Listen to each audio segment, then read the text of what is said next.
Vande Mataram all of you. मैं पटेल मेघना। आज मैं आपको 9th इंग्लिश मीडियम गुजराती विषय सेकंड लैंग्वेज चैप्टर नंबर 23 के बारे में आपको मैं बताऊंगी।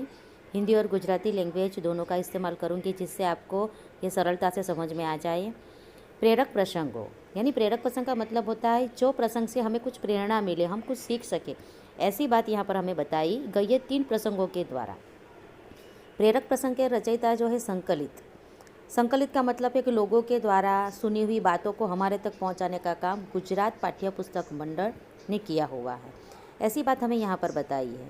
स्टार्टिंग में मैं आपको पढ़कर बता रही हूँ, उसके बाद आपको पूरी समरी में हिंदी में भी बताने का पूरा प्रयत्न करूँगी। संकलित जीवननी सुगंध। અહીં મુકાયેલા 3 પ્રસંગો પ્રેરણાદાયક છે। થોડાકમાં ઘણું બધું કહી જતા આવા પ્રસંગો ઉત્તમ નાગરિકના निर्माणમાં અને એ જ રીતે સમાજના ઘડતરમાં अत्यंत उपयोगी निवड़े છે। कि यहाँ पर हमें ऐसा बताया कि यहाँ पर हमें 3 प्रसंगों की चर्चा की गई है। तीनों प्रसंग के अंदर हमें उत्तम नागरिक कैसे बन सके, समाज में हम अपनी ज़िंदगी को कैसे जी सके और लोगों को कैसे उपयोगी बन सके, ऐसी बात का सुंदर चित्रण यहाँ पर 3 प्रसंगों के द्वारा बताया है। पहला जो प्रसंग है हमें लोखंड के टुकड़े के बारे में बताया है, जिस टुकड़े के अंदर एक टुकड़ा वही है। लोग क्या करते हैं, एक लोखंड का टुकड़ा मिलता है उसको भंगार में कम दाम में बेच देते हैं, लेकिन थोड़ा हम उसको आकार देंगे, थोड़ा घड़तर करेंगे, उसका सिंचन करेंगे कि चलो कोई एक व्यापारी ने वो लोखंड का टुकड़ा उसको मिला है तो उसने एक आकार दिया। लोखंड के टुकड़े को हमने भंगार में डाला, भंगार के भाव में बेचा तो हमें 1 ही रुपया मिला, लेकिन थोड़ी मेहनत करने के बाद उसके घोड़े की नाड़ बनाई। घोड़े की नाड़ को जब बेचा तो 2.5 रुपया मिला, यानी 2 और आधा 2.5 रुपया मिला। अब और ज़्यादा थोड़ी मेहनत की तो और उसमें से हमने सुई बनाई। अब लोखंड के टुकड़े में से तो सुई कितनी सारी बन जाएगी। अब वो सुई इतनी सारी बनी कि उस लोखंड के टुकड़े का आकार देकर सुई के धागा जब सुई बनाया तो उसमें 600 रुपये मिले। कितने रुपये मिले? 600 रुपये मिले। और उसी लोखंड के टुकड़े का और उपयोग करने के बाद हम घड़ी की कमान बनाई। घड़ी के छोटे छोटे जो सेकंड के जो कांटे होते हैं वो कांटे बनाए तो 50,000 रुपया उपजा। कि लोखंड का टुकड़ा तो वही का वही, लेकिन मेहनत जैसे हम करते गए उसका मूल्य बढ़ता ही गया। जिस कारण संजोग समाज में जो हम भी मेहनत करेंगे और सही मायने में मेहनत करनी जाती है उसका हमेशा मूल्य बढ़ता है, कभी मूल्य कम होता नहीं। ऐसे मनुष्य को अपने जीवन को कैसे घड़तर करना है, कैसे आकार देना है, ये प्रसंग के द्वारा हमें बताया है। जो प्रसंग है हमारे नवल भाई शाह का। ठीक है। सेकंड प्रसंग जो हमें एक स्वार्थ वृत्ति के बारे, स्वार्थ वृत्ति का हमेशा ज़िंदगी के अंदर त्याग करना चाहिए, हमेशा भातृभाव से हमें अपनी ज़िंदगी जीनी चाहिए, ऐसी बात बताई है। जिसके अंदर सेकंड प्रसंग के अंदर एक 12 साल की लड़की अपने 4 साल के भाई को लेकर पहाड़ चढ़ रही है।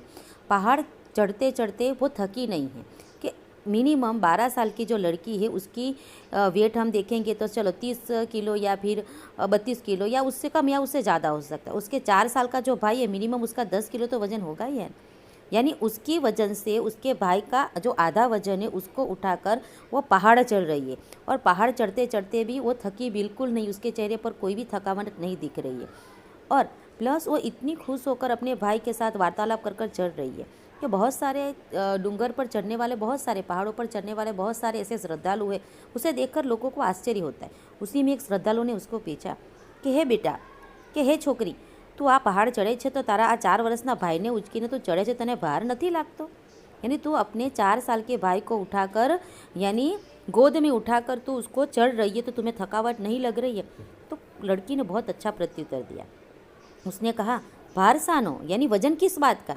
ये तो मेरा भाई है, कि मुझे उसका वजन कभी लगेगा नहीं। कि देखो एक छोटी सी 12 साल की लड़की को अपने भाई का वजन नहीं लगता, तो समाज के अंदर हम भी मिलजुल कर भातृभावना से रहेंगे तो हम समाज का नया निर्माण कर सकते, नया घड़कर कर सकते। यानी नवसर्जननी वाटे वહેરતા અમે પ્રગતિના પંથના પ્રવાસી ઉર આશા उल्लास भरे भमता हमें नूतन युगना प्रवासी। तो हम भी जीवन के अंदर ऐसी भातृभावना रखें, मिलजुल कर रहे, कभी किसी का वजन न लगे, कभी किसी का भार न लगे, लोगों की हमेशा दुख में भी भागीदार बने और सुख में भी भागीदार बने, तो शायद समाज का हम नया सर्जन कर सकते। ऐसी 12 साल की जो लड़की हमें वही सिखा रही है। थर्ड नंबर का जो प्रसंग है जो मोरारी बापू का है। इस प्रसंग के अंदर एक फ़कीर, एक मुस्लिम व्यक्ति, एक फ़कीर जो है 20 साल से डेली नियम के हिसाब से वो 5 बार नमाज अदा करता था। मस्जिद में जाकर 5 बार नमाज अदा करता था, यानी एक दिन में वो 5 बार नमाज अदा करने जाता था। 20 साल से वो नमाज अदा कर रहा है हो, और नमाज अदा करने के लिए जिस स्थान पर वो जाता था उस स्थान पर यानी मस्जिद में जिस जगह पर बैठकर वो नमाज अदा करता था वहाँ पर उसके हाथों के और पैरों के पंजे पड़ गए थे। आज 20 साल का अंतिम दिन, अंतिम 5वीं नमाज जब अदा कर रहा होता, उसी वक्त आकाशवाणी हुई। आकाशवाणी में कहा कि हे फ़कीर, तू 20 साल से दिन में 5-5 बार नमाज अदा करता है तो भी खुदा ने तेरी बंदगी को कबूल किया नहीं। और आकाशवाणी अलग हो जाती है। जैसे आकाशवाणी बंद हो गई, तुरंत ही पूरे मस्जिद में ये फ़कीर तो पागलों की तरह नाचने लगा, कूदने लगा, हंसने लगा। तो वहाँ के जो मौलाना होते हैं, जो पुजारी होते हैं, वो कहते हैं कि हे मूर्ख, कि आकाशवाणी ऐसी हुई है कि खुदा तेरी बंदगी से खुश नहीं है। तू जो नमाज अदा करता है 20 साल से, दिन में 5-5 बार नमाज अदा करने के बाद भी खुदा ने तेरी बंदगी को कबूल नहीं किया और मूर्खों की तरह हंस रहा, तू नाच रहा है।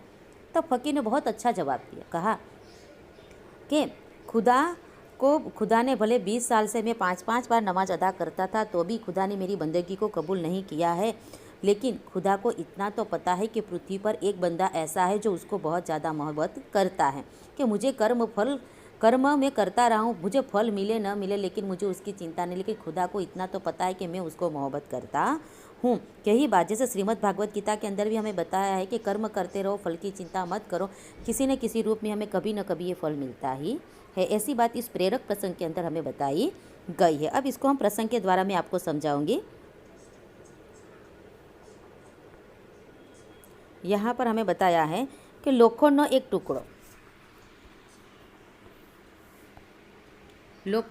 ટુકડો વેચો તો તેનો 1 રૂપિયો ઉપજે, તેમાંથી ઘોડાની નાળ બનાવીને વેચો તો 2.5 રૂપિયા ઉપજે, તેમાંથી બધી સોય બનાવી નાખો તો 600 રૂપિયા ઉપજે, અને નાળ કે સોયને બદલે ઘડિયાળની ઝીણી ઝીણી કમાન બનાવી નાખો तो તમને 50 રૂપિયા ઉપજે।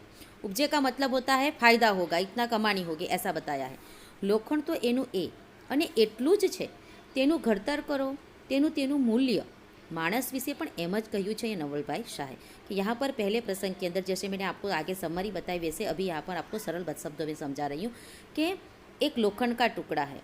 उस लोखंड के टुकड़े को हम बेचने जाएंगे तो हमें 1 रुपया ही उसकी कीमत मिलेगी, लेकिन थोड़ा उस लोखंड के टुकड़े को हम आकार देते हैं, उसका घड़तड़ करते हैं और उसी में से हम घोड़े की नाड़ बनाते हैं, जो ज़्यादातर घरों के अंदर या दुकानों में कोई व्यवसाय करते हैं वहाँ पर हम लगाते हैं। कि ऐसे कर कर हम उस लोखंड के टुकड़े को न बेचकर उसमें से एक घोड़े की नाड़ बनाने का प्रयत्न करते हैं, थोड़ी मेहनत करते हैं। जब घोड़े की नाड़ बनाई गई और वही व्यापारी घोड़े की नाड़ को जब बेचने गया तो उसको 1 रुपये की जगह पर कितने रुपये मिले? 2.5 रुपये मिले, यानी 2 रुपया और 50 पैसे, यानी उसको 2.5 रुपये मिले, यानी उसको फ़ायदा होगा। अब थोड़ा और ज़्यादा सोचते और थोड़ी मेहनत करते और वही घोड़े जो लोखंड का जो टुकड़ा है उसमें से हम सुई बनाते हैं, जो सुई धागा जो होता है वो सुई बनाते हैं हम लोग, को सुई बनाकर उसको बाज़ार में हम बेचते हैं। तो अभी तक लोखंड का टुकड़ा था, उसको भंगार में बेचने वाले थे तो हमें 1 रुपया मिला। अब उसमें हम थोड़ी ज़्यादा मेहनत करने के बाद उसकी घोड़े की नाड़ बनाई तो हमें वो 2.5 रुपया मिला। अब सोई के छोटे छोटे कितने सारे यानी टुकड़े करने के बाद सोई कितनी सारी बन जाएगी, तो उसमें से कितने रुपये यानी मिले? 600 रुपये मिले।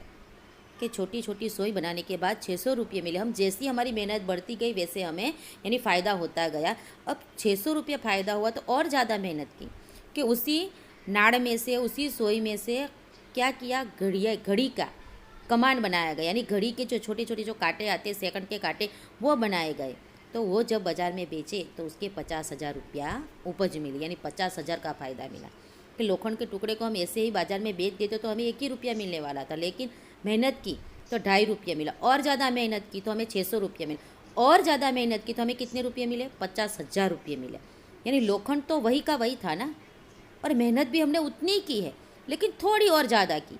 यानी जैसे हमने उसको आकार देते गए, जैसे हमने उसको आकार देते गए, उसका मूल्य बढ़ता ही गया, उसका मूल्य बढ़ता ही गया। मनुष्य का भी ऐसा ही होता है कि हम जैसे मेहनत करते रहेंगे वैसे हमें कभी न कभी उसका मूल्य बढ़ने वाला ही है। यही बात यानी मनुष्य हमेशा घड़तर करते रहे, अच्छे संस्कार लोगों को दे और अच्छे संस्कार लोगों के पास ले। यही बात जो नवल भाई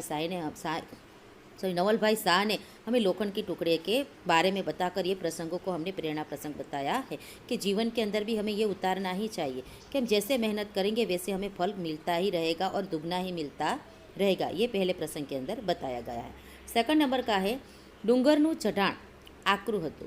સૌ યાત્રાળુના મોં પર થાકના ચિહ્નો દેખાતા હતા. બધાની સાથે 12 વર્ષની એક છોકરી પણ ચડતી હતી. केड़े 4 वर्ष छोकरो तेड़ियो હતો, यानी केड़े यानी कमर में 4 साल का उसके भाई को उठाकर वो चढ़ रही थी.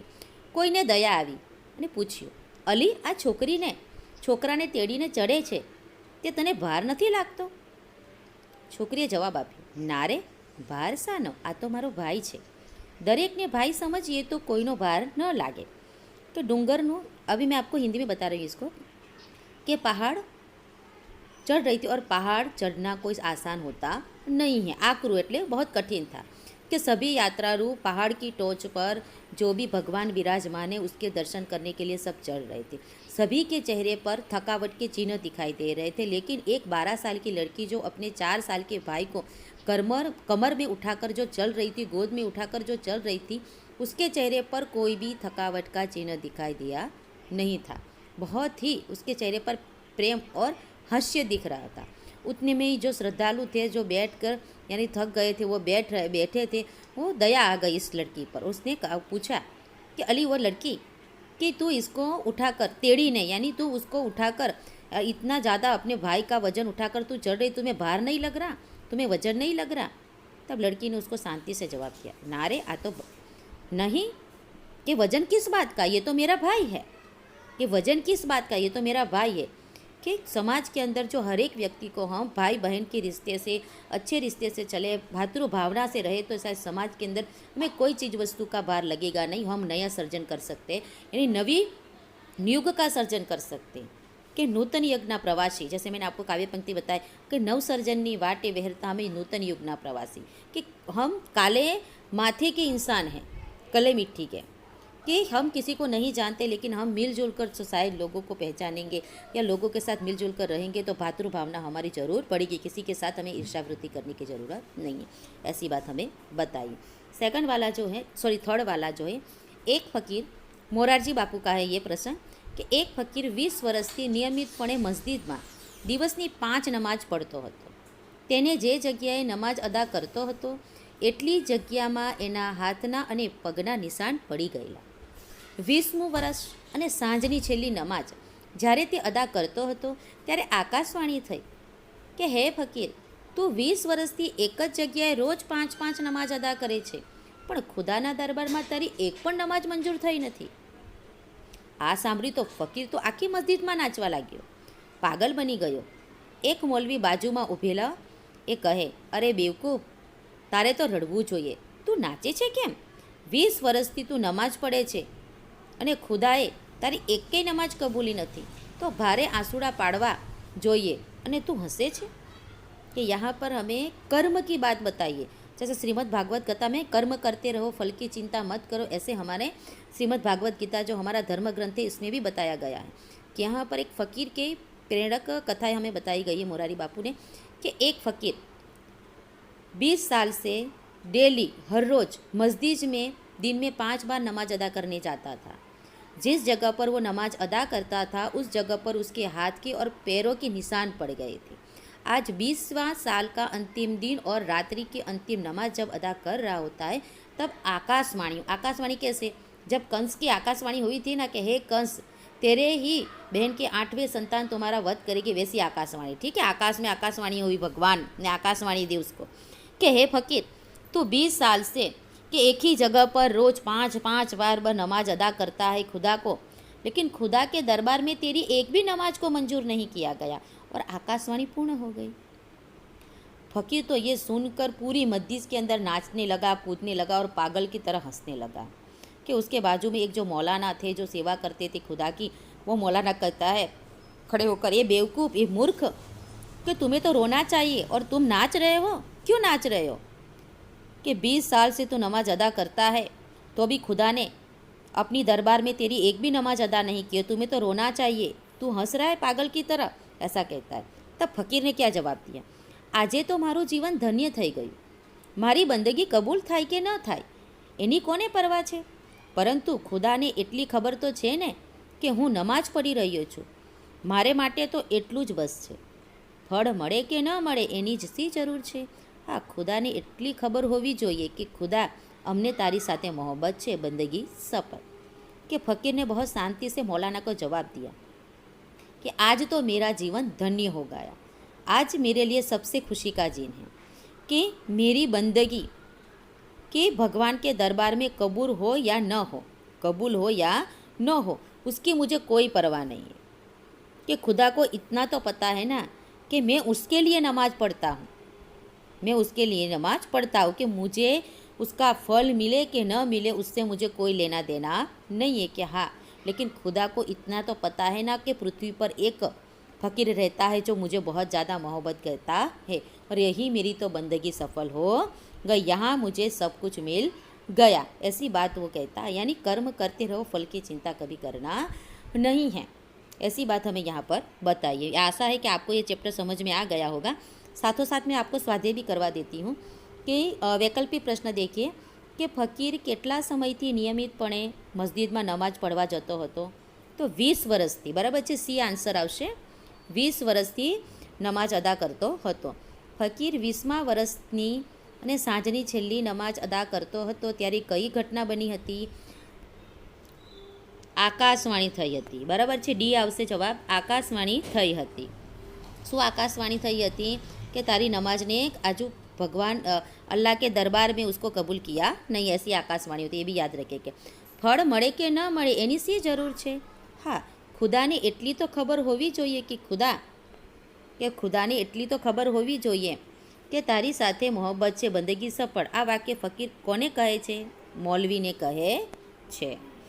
फकीरना प्रेरक प्रसंगना कर्तानु नाम शू है? फकीर वाला कौन सा है? हमारा अभी जो लास्ट मैंने समझाया वो तो कौन है?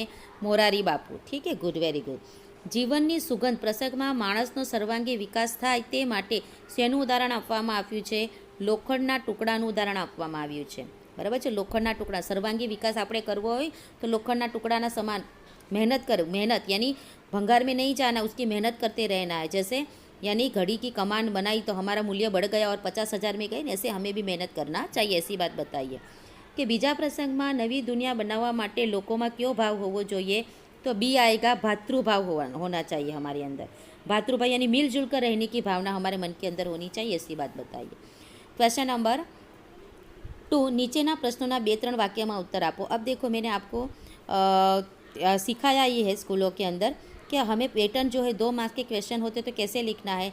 तो हमें काव्य का नाम, कवि का नाम, साहित्य प्रकार और काव्य संग्रह लिखना, उसके बाद आपको आंसर लिखना है। ठीक है। नमाज अदा करनार फकीर केम खुश थाय छे?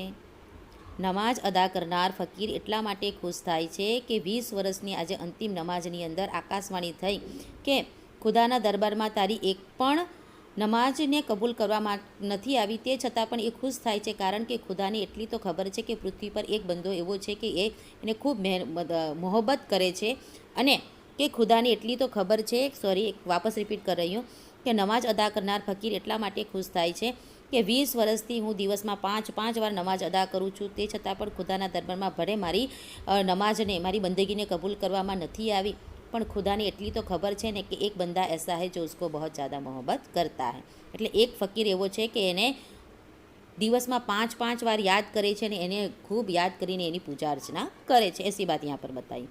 मूल्य घड़तर की बात लेखक क्या उदाहरण थी केवी रीते समझावे छे? मूल्य घड़तर की बात कौन से में आई? हमारी मूल्य घड़तर की बात लोखंडना टुकड़ा द्वारा आपने करवामां आवी छे कि लोखंडना टुकड़ो जो आपणे भंगारना भाव में वेचशुं तो 1 रुपयो ज आवशे, पण एनी मेहनत थोड़ी करशुं अने एमांथी घोड़ानुं कमान बनावशुं, सॉरी घोड़ानी नाड़ बनावशुं तो आपने 2.5 रुपया उपजशे, अने 100 बनावशुं तो 600, पण एने और वधारे मूल्य घड़तर करशुं अने જ્યારે ઘડિયાળની કમાન બનાવવામાં આવશે તો એ 500 રૂપિયા પણ 50,000 રૂપિયા પણ ઉપરશે, એની વાત કરવામાં આવી છે। બરાબર છે। મૂલ્ય ઘડતર આપણે વધારવાનું છે, જીવનની અંદર મહેનત કરતા રહેવાનું છે, મહેનતનું જ વધારે મહત્ત્વ હોય છે।